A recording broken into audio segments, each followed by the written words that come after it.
Should government decide fairness? Obama's criterion for a Supreme Court nominee is fairness. There are opposing concepts of fairness, and each considers their concept fair. That's why we abide by the laws passed by Congress, the Constitution, and its interpretation by the Supreme Court. Any Supreme Court nominee who tells Congress they will decide an issue based on fairness and not the Constitution should not be confirmed. Democrats will destroy talk radio by enacting the fairness doctrine, which they claim is fair, but limit it to conservative media and not liberal-leaning media, which will be litigated as a freedom of speech issue before the Supreme Court. Then, if the American Civil Liberties Union lives up to its ideals and principles, it will represent the free speech of talk radio, just as they did when they represented the Nazis' right to a permit to march in Skokie, Illinois. Obama advocates for fairness, but not equality. For instance, Richard Trumka, the AFL-CIO president, told Obama to appoint Craig Becker to the National Labor Relations Board because he was their general counsel, who advocated for unions and against management. Since those facts would have been brought out in confirmation hearings, Obama appointed him by a recess appointment as a union payback debt, and he admitted it. The NLRB is controlled by union-leaning Obama appointees, so when Boeing elected to move some 787 Dreamliner construction from its Washington plant to its plant in South Carolina, a right-to-work state, the NLRB prohibited the move, claiming it would reduce labor costs. And so the union got that big payback for their campaign contributions and election day door-knocking. When Wisconsin Governor Scott Walker and the Republican majority proposed legislation to reduce costs that would affect teachers, Wisconsin Democrat state senators hid out in Illinois to avoid voting. You saw the ruckus created by union members and how the liberal media came to the aid of their friends. You saw how Democrats will try to cram unions down our throats under the force of law. They don't want equality or respect state right-to-work law or school vouchers, and they wear blinders to prevent consideration for any other concept of fairness. Don't bring home the bacon and reduce spending.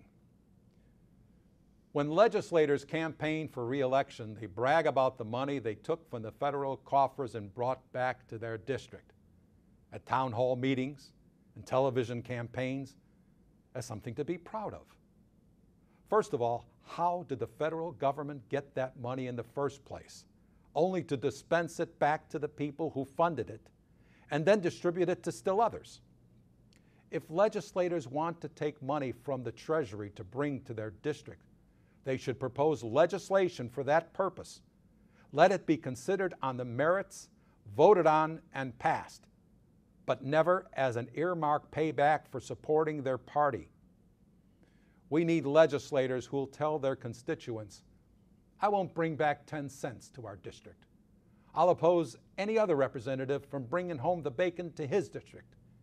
If it's bacon you want, vote for my opponent. In fact, I'll reduce what you're now getting.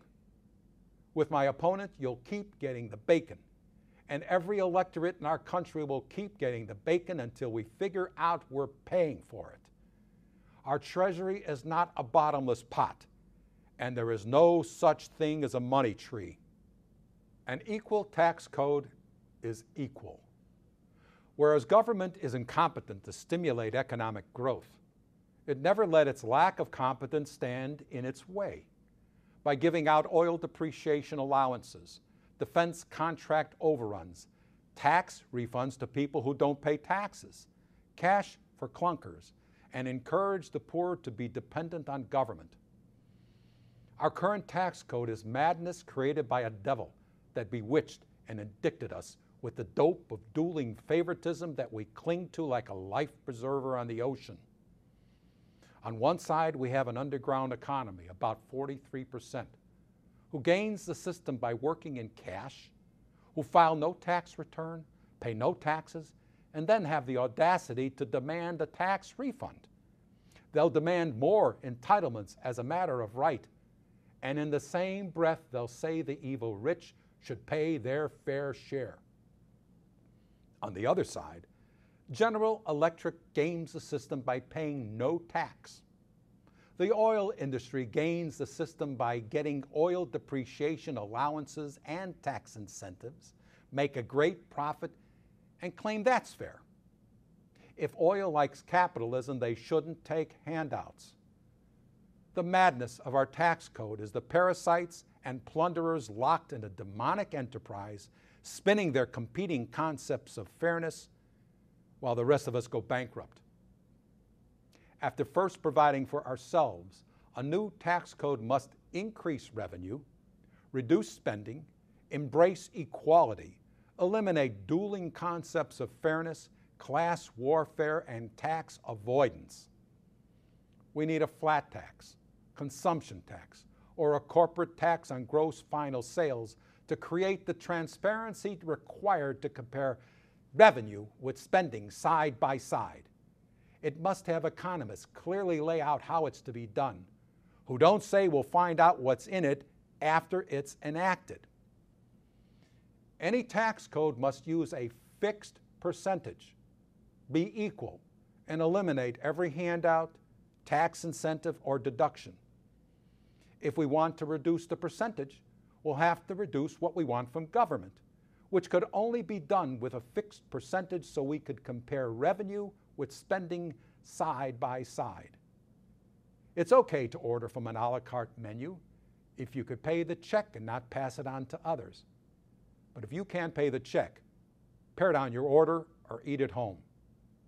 An equal tax code will be rejected by the parasites and the plunderers who demand favoritism and espouse advantage over equality using a magician's smoke and mirrors, altruistic sounding platitudes, and unfathomable spin. To them, a tax code based on equality is an abomination. Blind people ignore the Bowles-Simpson Debt Commission. The ostrich that sticks his head in the sand thinking if he doesn't see the lion won't see him, will be eaten by the lion. If your water is limited to 1 bucket, that's all there is, regardless of how thirsty you are. Legislating more water and Rumpelstiltskin spinning straw into gold are both fairy tales. Bowles-Simpson told us to quench our thirst with 1 bucket of water. We have lots of rain, we'll have more water. When Erskine Bowles and Alan Simpson came up with a plan to save us, everyone jumped down their throats, wanting only the other side to give up stuff. We need fiscally conservative leaders with solutions who are not worried about getting elected.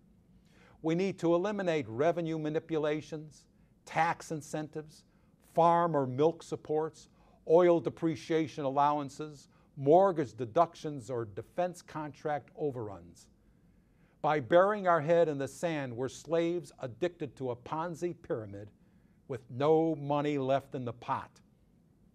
We need to wake up, smell the coffee or the tea, and exorcise the demon that squeezed into America, resulting in a country of plunderers and parasites. Conduct government like a business in Chapter 11. A business that's about to go into the toilet because of poor financial choices and frivolous expenditures wants to stay in business. They file a Chapter 11 petition for protection under our bankruptcy law. A trustee is appointed. There's a meeting of the creditors. The company agrees to pay and then pays its creditors on an ongoing basis in a laid-out plan. Then it conducts its business in a fiscally conservative manner under the watchful eye of the bankruptcy court. The business survives. Its creditors were paid. The shareholders' investment did not go down the toilet, and it does not repeat its frivolous ways. I want Congress to employ those same principles to resolve our financial crisis. In theory, give the case of our bankrupt economy to a bankruptcy judge who will hear all arguments and issue rulings to be followed to resolve our financial crisis. Why Republicans will defund National Public Radio. Aside from finding ways to reduce government spending, Republicans want to defund NPR because its journalism is limited to supporting Democrats. NPR's liberal-leaning reporters, such as Nina Totenberg, who said she hopes Jesse Helms, Dick Cheney, and other Republicans will get AIDS and die, and other hate speech. The programming of You Don't Say and Prairie Home Companion go out of its way to say hateful things about Republicans, playing to a Democrat audience who responds with laughter. Republicans don't want to have to pay to support an enterprise that hates and demeans them with obvious, insulting slaps in the face. Republicans think that the rest of NPR's valuable work does not balance the insult. It's not worth the trade-off. And they don't have a sense of humor. Whereas NPR's programming, journalism, and hatred for Republicans should not change, it's naive for them to expect Republican support, just as Israel will not supply Hamas or Hezbollah with missiles to launch into Israel.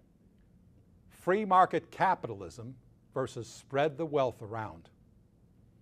We, the people, are the rightful masters of both Congress and the courts, not to overthrow the Constitution, but to overthrow the men who pervert the Constitution. Don't interfere with anything in the Constitution. That must be maintained, for it is the only safeguard of our liberties. Abraham Lincoln. The Constitution of the United States is not a mere lawyer's document. It is a vehicle of life, and its spirit is always the spirit of the age. Woodrow Wilson. Some Americans prefer to liberate humanity from the oppression the capitalist market visits upon us, who want a government to ensure that all people are equals with the same material possessions, political, social, and civil rights, and if denied, the people have the right to take it by revolution, by force of arms, or by political election. Karl Marx. Democrats advocate confiscating the wealth of producers to evenly spread it out, nationalize finance, automobile, oil, and health industries, appoint Supreme Court judges to pull it off, and they claim that's fair. They don't like capitalism, and they made movies about it. They believe they are good, Republicans are evil, and they're not even subtle about it. If, like an ostrich, you stick your head in the sand, thinking if you don't see the lion won't see you, you're going to get eaten by the lion. Go it Stowe. Howard Stopeck for Congress, 5th District of Georgia.